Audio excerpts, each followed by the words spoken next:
मोना, आज prime minister ने एक बार फिर कहा कि पाकिस्तान वो मुल्क बने जिसे कभी किसी के आगे कर्जों के लिए हाथ ना फैलाना पड़े। खान साहब की ख्वाहिश को पूरा करने के लिए हल है उनके पास या फिर आपके पास कोई हल? जरा आप भी बता दीजिए।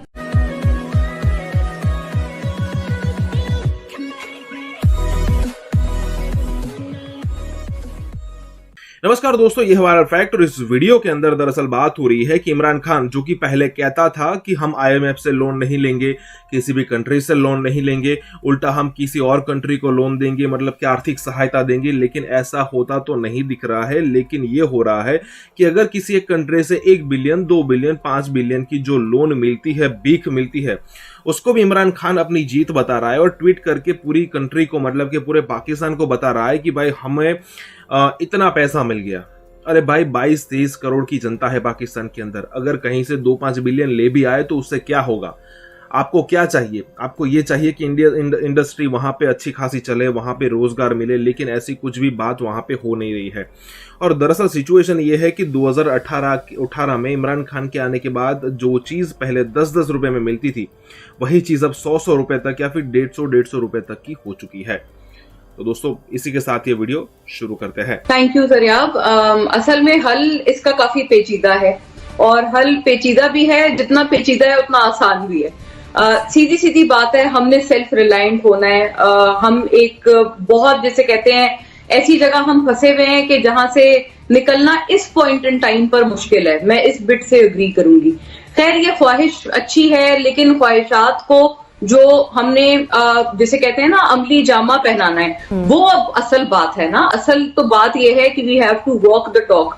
ये जो सारी बातें हैं, जो एक तो गवर्नेंस लेवल पर, माइक्रो लेवल पर चीजें हैं, वो तो शदीद जो है वो तवज्जो दरकार करती हैं, वो अपनी जगह मौजूद है। लेकिन मैक्रो इकोनॉमिक फ्रंट पर ठीक है, आपने अपना करंट अकाउंट डेफिसिट ठीक किया, तिजारती खसारा कुछ हद तक कम हुआ है, जिसकी वजह से कुछ डॉलर में बेहतरी आई है, रुपी में बेहतरी आई है as compare to the dollar. थोड़ा सा पाक रुपी मुस्तहकम हुआ है।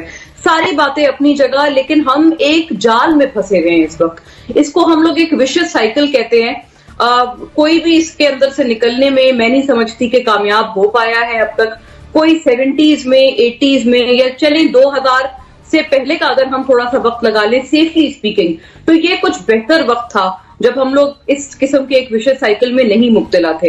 अब तो हम एक ऐसी जगह फंस गए हैं कि जहां पर आप समझे कि एक गले की हड्डी है जो हम ना निगल सकते हैं ना उगल सकते हैं। इतने सारे बैनुल अक़वामी सतह पर अगर आप देखें, आईएमएफ का ये जो एक पूरा एक साइकिल है, जो बड़ा एक जाल किस्म का है, एक ट्रैप है, डेड ट्रैप है। हम उससे निकलने की कोशिश करते हैं, फिर उसमें गिर जाते हैं, फिर उससे निकलने की कोशिश करते हैं, फिर उसमें गिर जाते हैं। क्यों गिर जाते हैं? क्योंकि हम कभी भी इस्लाहात नहीं करते। हम स्ट्रक्चरल लेवल पर कोई इस्लाहात ना करना चाहते हैं। मुझे विलिंगनेस की भी कमी नजर आती है, कभी किसी ने नहीं की। उसी आईएमएफ पैकेज में, जिसके ऊपर मैं, आप, हम सब बहुत तनकीद करते हैं, आईएमएफ के ट्रांच के प्रोग्राम्स पर और एक्सटेंडेड फंड फैसिलिटी पर, लेकिन उसी में स्ट्रक्चरल इस्लाहात भी मौजूद है कि अगर आपने दोबारा हमारे पास नहीं आना तो आपने क्या क्या करना है। वो बातें गलत नहीं है अपनी जगह, वो बातें बड़ी वेल प्लेस्ड है, वो कोई करने को तैयार नहीं है। ये मसला है। हम बार बार एक कर्जा उतारने के लिए फिर दोबारा से कर्जा लेते हैं।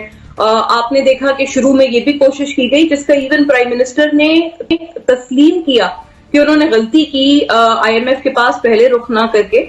अपने एक इंटरव्यू में उन्होंने ये कहा, पहले रुख करना चाहिए था, उससे पहले फ्रेंडली कंट्रीज की तरफ के लोग चले गए कि शायद वहां से कुछ आसान शराइत मिल जाएंगी, शायद कुछ मजीद आसानियां हो जाएंगी अगर हमें friendly countries loan they they instead of IMF.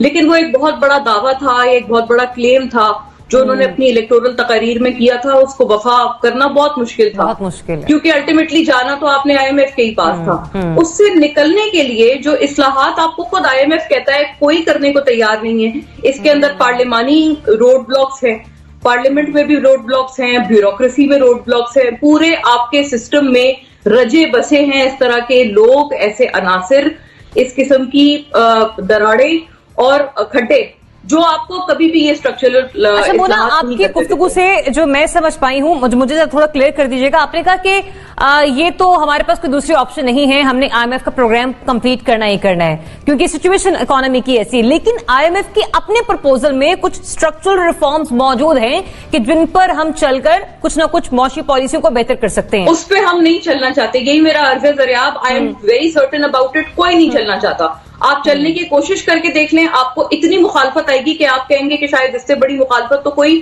तारीख में कभी किसी ने नहीं देखी होगी, जो मालियाती सतह पर आएगी। बहुत पूरे सिस्टम में रजे बसे हैं, ऐसे काली भेड़े भी हैं, ऐसे अनासिर भी हैं, और मैं उनको मुआशी तौर पर शरपसंदी कहूंगी, जो इस किस्म की चीजें नहीं चाहते हैं कुछ अपने जाती मफादात के लिए। ठीक है, तो आईएमएफ प्रपोजल में कुछ स्ट्रक्चरल रिफॉर्म्स मौजूद हैं, जरा हमें उस पर गौर फिक्र करना होगा। मोना की ये सजेशन सामने आई। इफ्तिखार साहब, कमिंग टू यू, बताइएगा, प्राइम मिनिस्टर ने जो इस ख्वाहिश का इजहार किया है कि ऐसा होना चाहिए, ये किस तरह से पॉसिबल है और क्या उनके पास भी इसका हल मौजूद है? पहली बुनियादी बात है कि हमारी जो पॉपुलेशन ग्रोथ है 2.2 की, इसको हमें हर तौर पे काबू करना होगा क्योंकि हमारी जीडीपी है उसकी ग्रोथ है 1 के ऊपर चलेगी। तो 2.2 के पॉपुलेशन ग्रोथ के साथ हम चलते रहे इसी अंदाज में, तो फिर तो तबाही के अलावा हमारे पास कुछ नहीं। जो आईएमएफ ने इनको कहा था स्ट्रक्चरल रिफॉर्म जिनकी बात मोना कर रही थी, उन्होंने कहा था कि आप पहले तो उन्होंने टैक्स के निज़ाम के बारे में इनको कहा कि अपना टैक्स का निज़ाम देखें, क्या उसको कैसे दुरुस्त कर सकते हैं। टैक्स का निज़ाम का हालत बहुत बुरी है और इन्होंने कुछ भी उसमें ऐसी चीज नहीं की। उन्होंने इनसे ये डिमांड की कि आप करें कि लार्ज स्केल रिफॉर्म एपिसोड जो है उसके ऊपर कोई बात करें। उन्होंने बंडलिंग रिफॉर्म के बारे में बात की, वो कुछ नहीं कर सके। और फिर जो खौफनाक सूरत हाल पैदा हो रही है वो हमारे एग्रीकल्चर सेक्टर में हो रही है। मैंने एग्रीकल्चर सेक्टर से इतना इस दफा तबाही है एग्रीकल्चर सेक्टर में कि गंदम आपकी कम है, चीनी आपकी कम है, कॉटन की पैदावार आपकी कम है, तो आप फिर जाएंगे किधर? मतलब इधर भी कोई मनसूबाबंदी नहीं है। सियाहत की बात करके बड़ा खुश हो जाते हैं, सियाहत से पैसा आएगा, सियाहत से पैसा आएगा। सियाहत से पैसा उस वक्त आता है जब आपकी गवर्नेंस अच्छी होती है, जब आपकी लॉ एंड ऑर्डर सिचुएशन अच्छी होती है। अगर नारान में परसों चौथ एक गैर मुल्की खातून के साथ जो वाकया हुआ है, अगर वैसे वाकयात होंगे तो कोई भी नहीं आपके मुल्क में आएगा।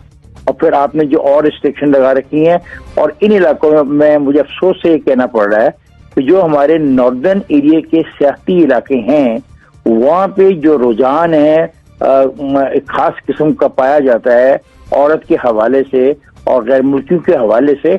आप उसको तो मैनेज कर नहीं पाए। आप लोगों को दावतें देते फिरते कि जी हमें सियासी मुकामात पे आ जाए, ये बात। फिर ये है कि जब तक हम रिफॉर्म्स नहीं करते हम आगे जा नहीं सकते। और रिफॉर्म्स में हमें हर सतह पे रिफॉर्म करनी है कि कम पैसों में हमें जिंदा कैसे रहना है। मेरे उस्ताद थे जनाब हनीफ रामे साहब जी, वो कहते थे इफ्तिखार, आप इंसान के 2 हाथों को काम दे दो, ये एक बहुत बड़ा जंप होगा। और मुझे आज उनकी बात समझ आती है इस बुढ़ापे में कि 2 हाथों को काम देने से मुराद क्या है। जो हमारे 2 हाथ हैं ये काश कर सकते हैं, ये खुदाई कर सकते हैं, ये पेंटिंग कर सकते हैं, ये सिरेमिक बना सकते हैं, ये कंप्यूटर इस्तेमाल कर सकते हैं। इनको काम तो दो। अब ये काम देना, ये कह रहे हैं ये हमारा काम ही नहीं है सरकार का कि हम काम दें। हर चीज तो आप प्राइवेटाइज करना चाह रहे हैं, हर चीज आप सरकारी सेक्टर को देना चाह रहे हैं। वहां पे आप रिफॉर्म्स नहीं कर रहे, वहां पे ऐसी कोई चीज नहीं कर रहे कि वहां के मजदूर को प्रोटेक्शन मिले। अब मजदूर को प्रोटेक्शन देनी है नहीं देनी है, ये खुली छुट्टी दे देनी है इस मुल्क में सरमायादार को, क्या और सरमायाकारी करो और टैक्स की छूट भी लो, टैक्स में भी रियायत लो और अपने मजदूर के साथ जो चाहो तुम शुरू करो। तो ये चीजें हैं जिससे आगे हम जा सकते हैं। यानी वो खुशकिस्मत मुल्क है जहाँ पे साहिल से लेके आपको हाईएस्ट लेवल की चोटियों तक का क्लाइमेट मिली है। आप चाहें तो कुछ इलाकों में जाफरान उगा सकते हैं और आप चाहें तो कई कुछ इलाकों में कोकोनट उगा रहे हैं।